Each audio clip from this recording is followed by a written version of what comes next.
Admiral Daniel Carter had served the Galactic Council for 20 years. He had bled for them. He had watched good men and women die for them. And now, standing on the bridge of the carrier Resolute, he realized that none of it had ever mattered to them.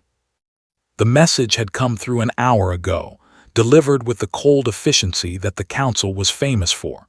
3 human colony worlds were to be evacuated immediately. The planets would serve as a buffer zone against the advancing threat.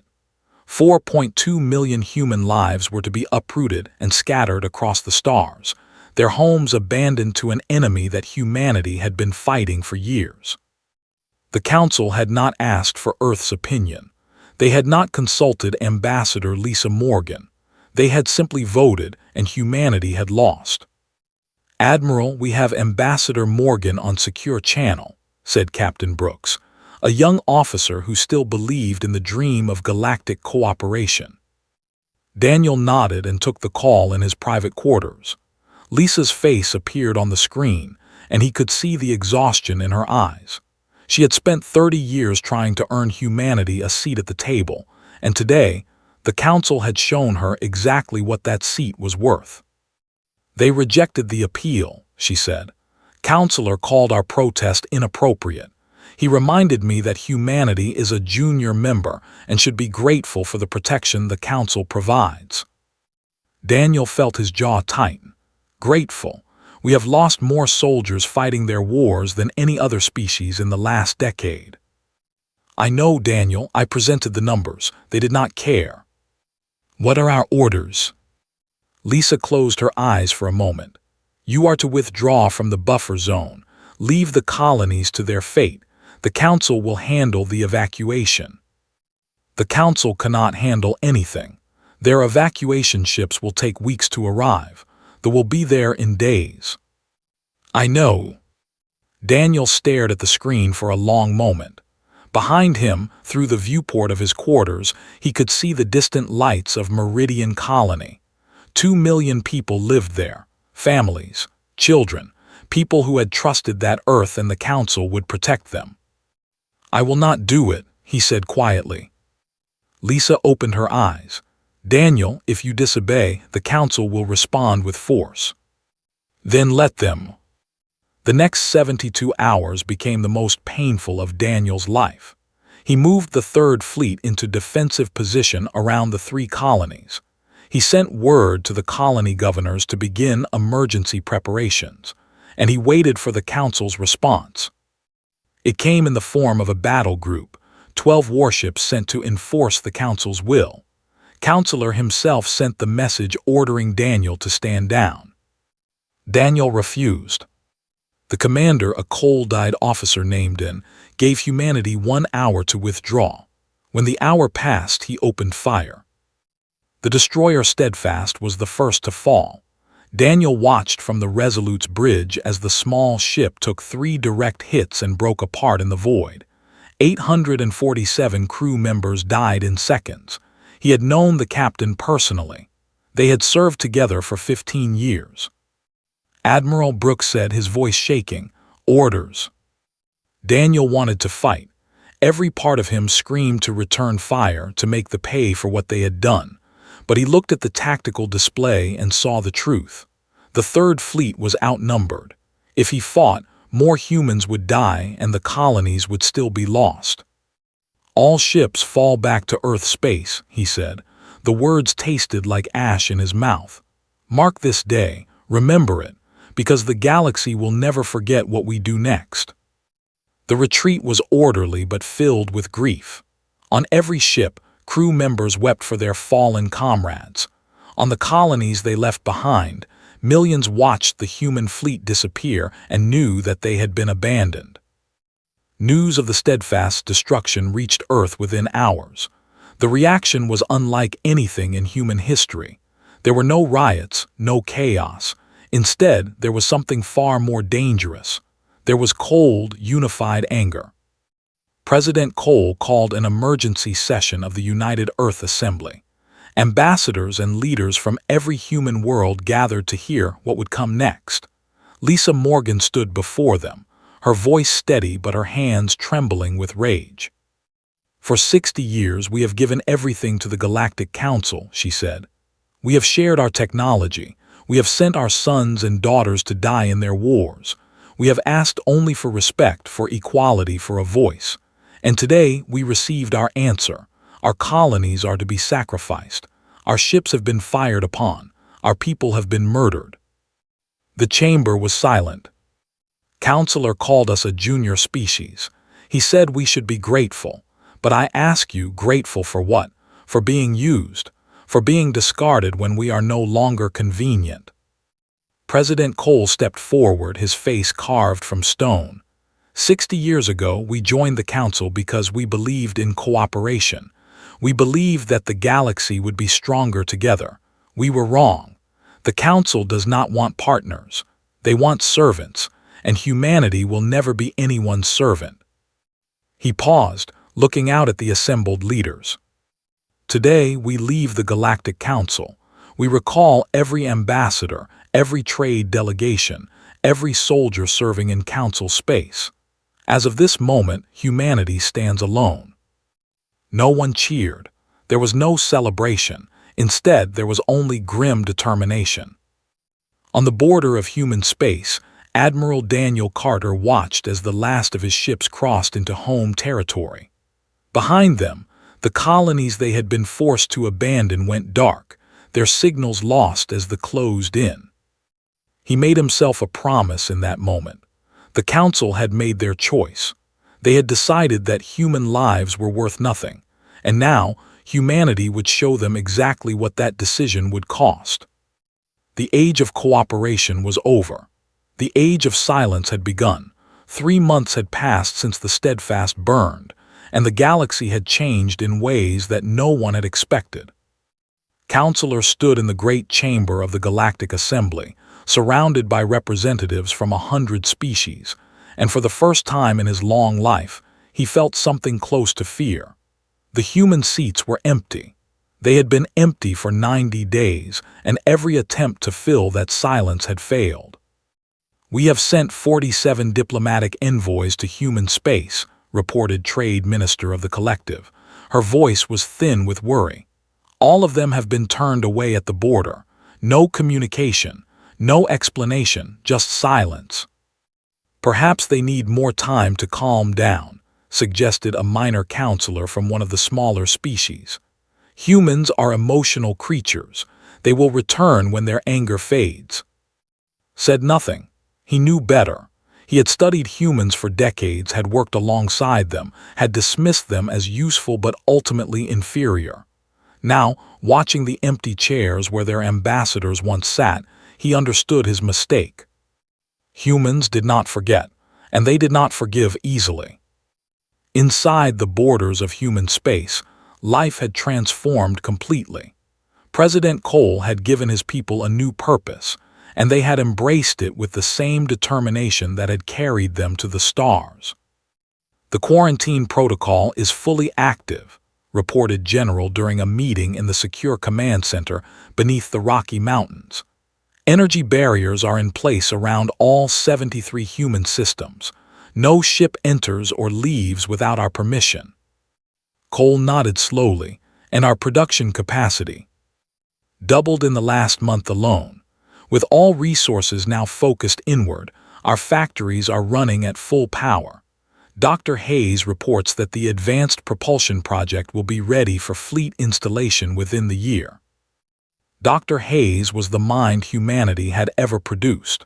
For 30 years, she had led the Prometheus Research Station, a facility so classified that even the Council had never learned of its existence. While humanity had shared basic technology with their galactic partners, the real breakthroughs had always remained hidden. Now those secrets were being unleashed. The Council assumed we gave them our best, said during a briefing with the President. They were wrong. We shared enough to be useful enough to earn their trust, but we always kept our greatest achievements in reserve. Call it caution, call it wisdom, call it whatever you want. The point is, we have technology that the galaxy has never seen. Cole studied the holographic displays showing prototype vessels and new weapon systems. How long until we are ready? For what, sir? For whatever comes next. Smiled, but there was no warmth in it. Give me 3 years, and I will give you a fleet that can challenge any force in the galaxy. Beyond human borders, the consequences of Earth's withdrawal spread like a disease. The first crisis came when human medical supplies stopped flowing. For decades, humanity had produced the most effective treatments for a dozen common ailments that affected multiple species. When those supplies vanished, hospitals across the galaxy began to fail. A plague swept through the colonies, a disease that human medicine could have cured in days. Without those treatments, millions died in weeks. Watched the death toll rise and felt the foundations of his power begin to crack. The economic collapse followed quickly. Human goods had become so common in galactic trade that no one had noticed how dependent they had become. Luxury items vanished first, then essential components, then raw materials that only human mining operations had efficiently extracted. Trade Minister appeared before the council with grim news. The economy has contracted by 30%. We are facing shortages in every sector. If this continues, we will see widespread civil unrest within the year. Surely the other species can fill the gap, said a counselor. They cannot. Human manufacturing was the backbone of galactic trade. Without them, we are all diminished. Meanwhile, a human smuggler named Chris operated in the zones between civilizations. He was one of the few humans who still ventured beyond the borders, and what he saw disturbed even his hardened heart. Space stations that had once thrived with commerce now drifted in darkness, their power systems failing without human-made components. Colony worlds that had depended on human agricultural technology faced famine, and everywhere, they pressed their advantage, conquering systems that no longer had the strength to resist. Chris reported everything he saw to Earth intelligence. The information was received, analyzed, and filed away. Humanity watched the galaxy suffer, and for now, they did nothing. On Earth, a cultural renaissance was taking place.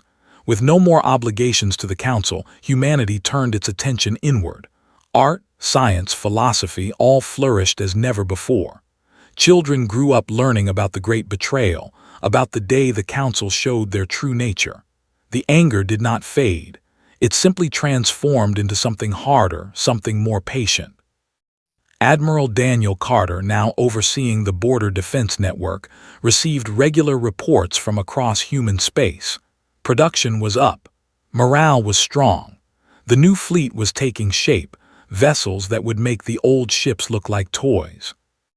One evening, Brooks visited him in his office. The young captain had aged in the months since the steadfast destruction. The idealism that had once shone in his eyes had been replaced by something colder. "Do you think we will ever go back, sir?" asked. Daniel considered the question carefully. The galaxy made their choice. They decided that human lives were expendable. Now they are learning what it means to live without us. Is that justice or revenge? Does it matter? Thought about it, then shook his head. No, I suppose it does not. Outside the viewport, the stars burned cold and distant. Somewhere out there, the Council was falling apart and they were growing stronger. But for now, humanity waited. They built their strength. They remembered their dead. And they planned for the day when the galaxy would come begging. 2 years after humanity turned its back on the galaxy, Counselor stood in the ruins of what had once been his political empire. The great chamber of the Galactic Assembly was half empty now. Some species had stopped sending representatives entirely. Others had descended into civil war and could no longer afford the luxury of interstellar politics. The Dominion, once the most powerful force in the Council, had lost 17 colony worlds to the Advance. The economy that had made them wealthy lay in ashes, and everywhere looked, he saw the same terrible truth written on the faces of his fellow counselors. They had made a catastrophic mistake, and there was no way to undo it. The humans must be forced to return, demanded Ambassador of the Empire, a species known for their aggression. We should send a fleet to their borders and demand they resume trade. Trade Minister laughed, though there was no humor in the sound. With what fleet? The lost half their warships to the last month. The Navy is scattered across the empire trying to hold what remains, and even if we could assemble a force large enough to threaten humanity, do you really believe that would convince them to help us? Then what do you suggest? I suggest we accept that we are paying the price for our arrogance. The humans gave us everything, and we treated them like servants. Now we must live with the consequences. In the shadows of galactic space, Chris guided his small ship through the debris fields that had once been thriving trade routes. He had seen things in the past 2 years that would haunt him forever. Refugee ships drifting without power, their passengers long dead from starvation. Colony worlds reduced to silence by plague or war. Pirates and raiders who preyed on anyone weak enough to be caught. The galaxy had become a graveyard, and Chris could not shake the feeling that humanity bore some responsibility for it. He returned to Earth space with his latest report, passing through the energy barriers that protected human territory. The contrast was stunning. Where the galaxy had fallen into chaos, human space thrived. Ships moved with purpose. Stations gleamed with new construction. The people he passed on the streets of Earth cities looked healthy, hopeful, determined. General met him in a secure facility to receive his intelligence.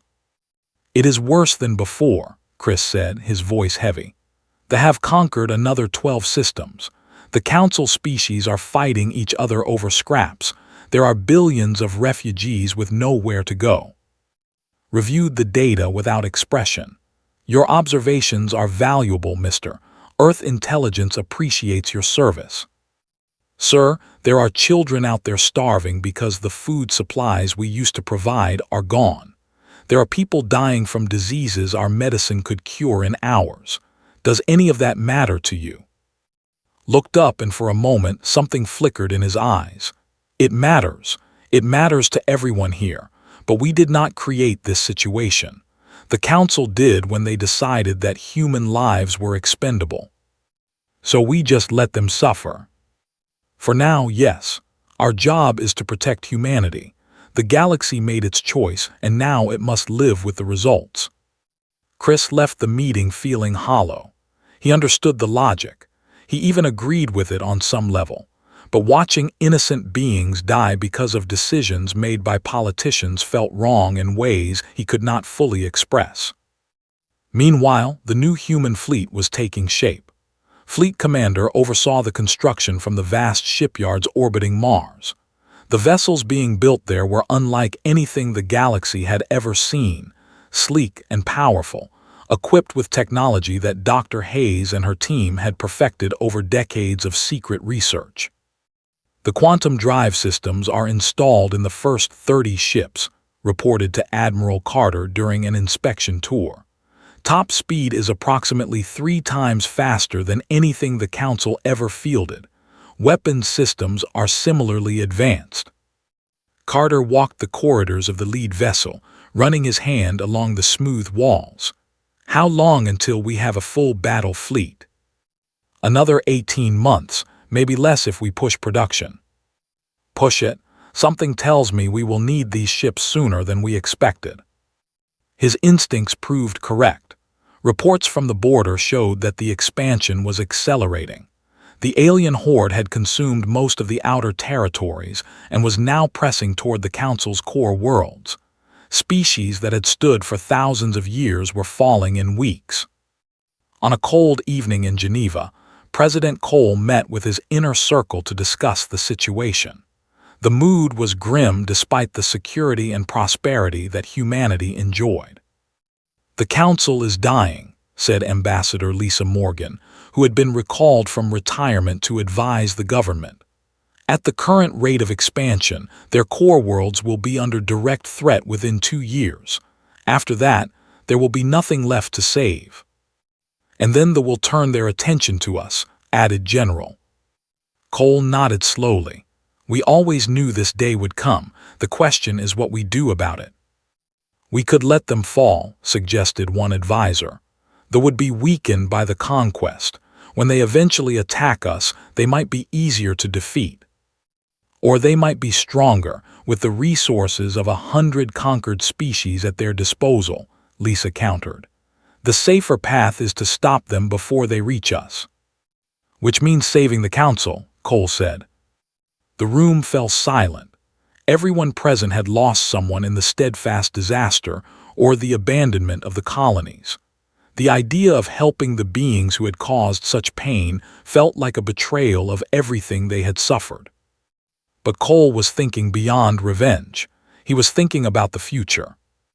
Make no mistake, he said finally. When we return to the galaxy, it will be on our terms. The old council is finished. Whatever comes next will be built according to our vision. But first, we need to ensure there is something left to build upon. He looked around the room at the faces of his advisors. Begin preparations. When the time comes, humanity will be ready. Outside, the stars continued their endless dance, indifferent to the politics of mortal beings. But somewhere in the darkness, they were gathering their strength, and the reckoning that everyone had been waiting for was drawing near. The assault on the Council's core worlds began on a morning that Counselor would remember for the rest of his life. He was in his quarters when the first alarm sounded, and by the time he reached the command center, the orbital stations were already burning. How many ships? He demanded, his voice cracking with fear. Over 300 capital vessels, reported a terrified officer. Our defense fleet is engaging, but they are outnumbered 4-1. Watched the tactical display as his people's warships were torn apart one by one. They fought without mercy, without hesitation. They had conquered half the galaxy, and now they had come for the heart of the Council itself. Within 6 hours, the battle was over. The fleet was shattered, reduced to scattered survivors fleeing for their lives. The orbital stations that had served people for 1,000 years were nothing but debris, and the Armada had barely been scratched. Emergency transmissions flooded the communication channels. Council Prime, the seat of galactic government, was calling for immediate evacuation. The Empire had collapsed entirely, its leadership killed when they hit their capital without warning. Species that had been council members for longer than humanity had existed as a civilization were being wiped out in days. In the chaos, made a decision that would have been unthinkable 4 years ago. He took a small shuttle and set course for human space. The journey took 3 days. 3 days of traveling through territories that had once been safe, now filled with wreckage and refugees. 3 days of watching distress signals that he could not answer. 3 days of confronting the reality of what his arrogance had cost. When he reached the human border, his shuttle was immediately intercepted by patrol vessels. They were unlike any ships he had seen before, sleek and powerful, moving with a grace that spoke of technology far beyond what the Council possessed. Unidentified vessel, you have entered restricted space. State your identity and purpose. Took a deep breath. This is Counselor of the Dominion. I am here to request an audience with the human government. Please, I am begging you. There was a long pause. Then the voice returned, cold and emotionless. Proceed to the following coordinates. You will be escorted to a holding station. Someone will speak with you when they are ready. The holding station was clean and comfortable, but it was still a prison. Was given food and water and a place to sleep, but no one came to see him. Hours passed, then a day, then 2, then 3. He understood the message. This was exactly how humans had been treated when they came before the Council with their concerns. They had been made to wait, their urgency dismissed as unimportant. Now he understood how it felt. On the 3rd day, guards came to escort him to a meeting chamber.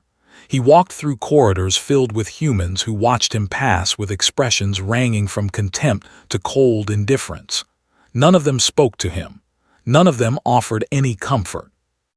The meeting chamber was simple and unadorned. Seated around a central table were faces that recognized. Admiral Daniel Carter, the man whose ships had been fired upon 4 years ago. Ambassador Lisa Morgan, who had pleaded for justice and been ignored. Captain Brooks, who had watched his comrades die aboard the Steadfast. They had been chosen deliberately, realized.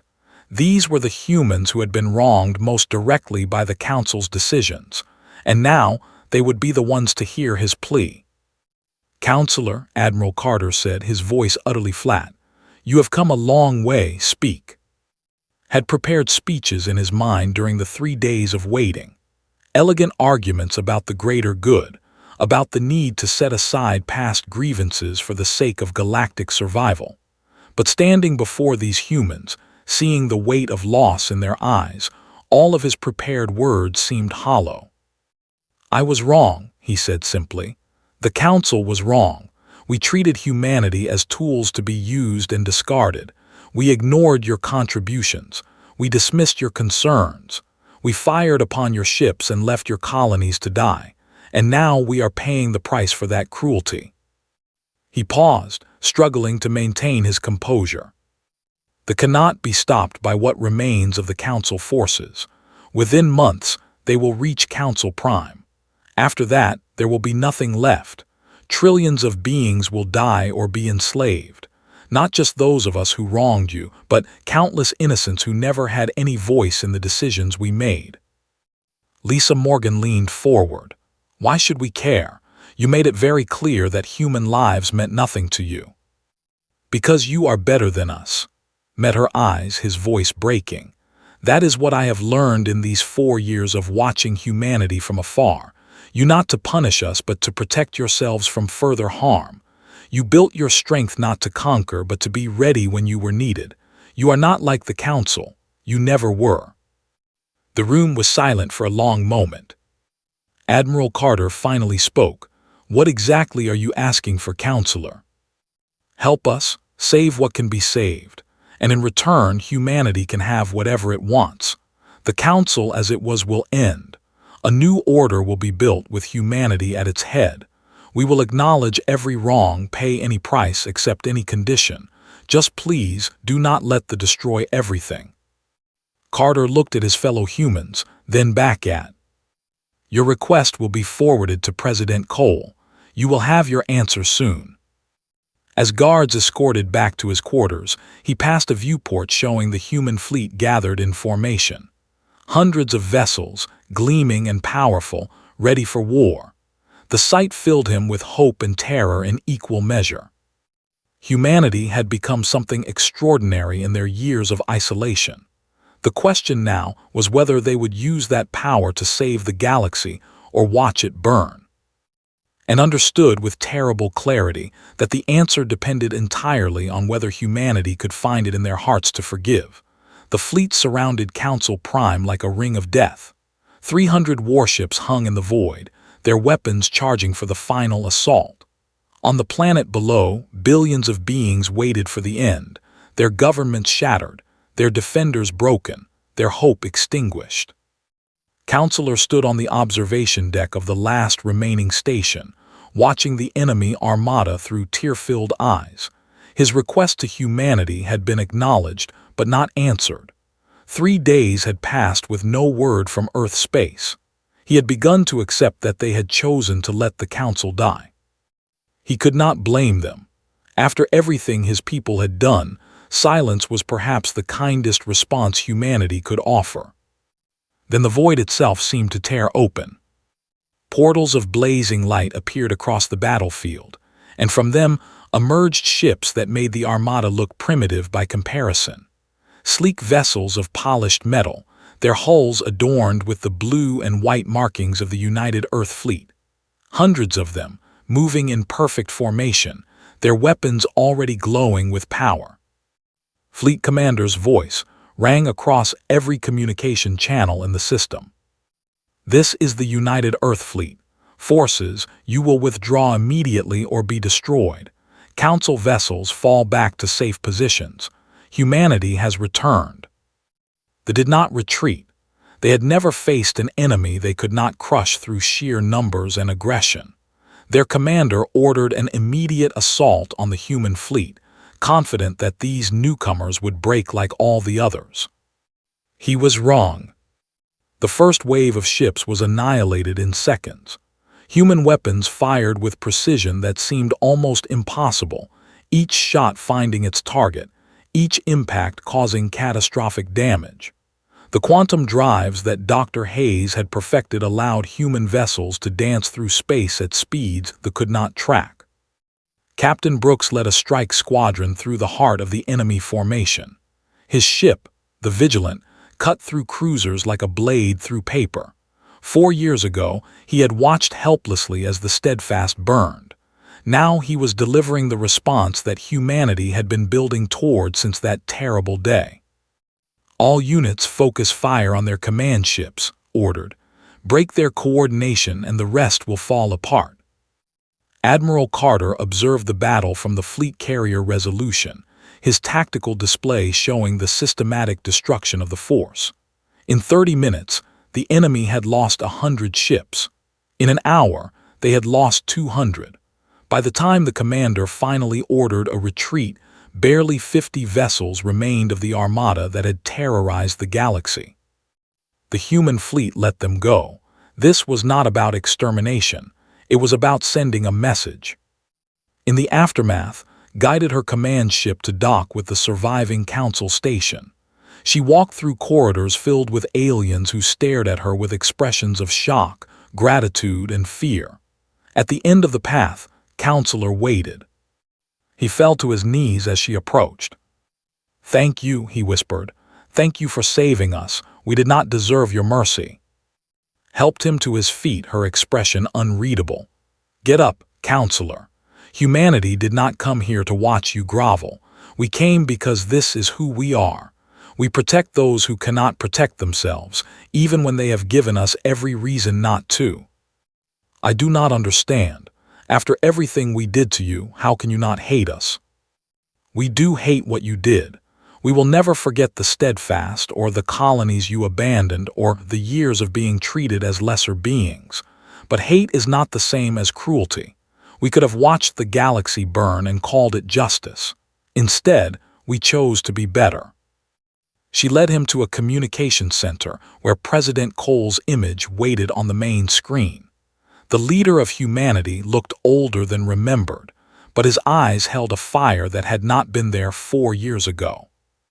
"Counselor," Cole said, "the old Galactic Council is finished. Its structures, its hierarchies, its assumptions of superiority, all of it ends today. In its place, we will build something new. A galactic compact where every species has an equal voice, where no one is considered junior or senior, where decisions are made through genuine cooperation rather than manipulation.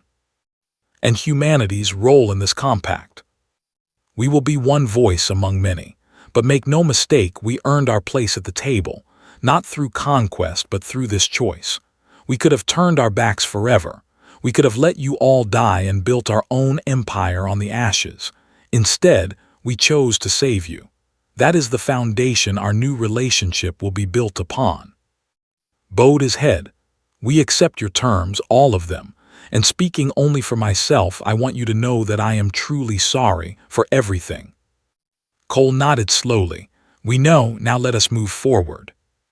The following weeks were a blur of activity.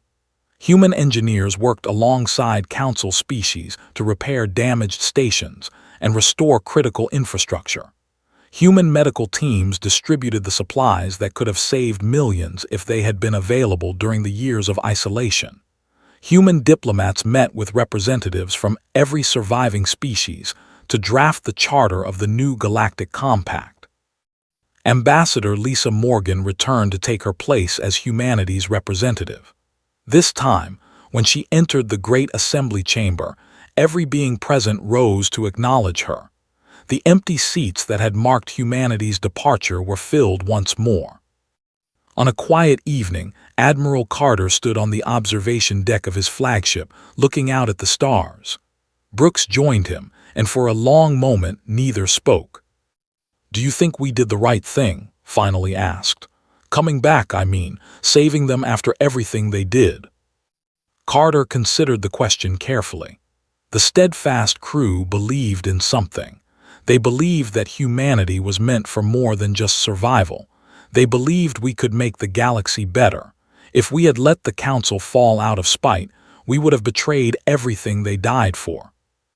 But we did not forget what happened. No, and we never will. The memorial we built for the steadfast crew will stand for as long as humanity exists.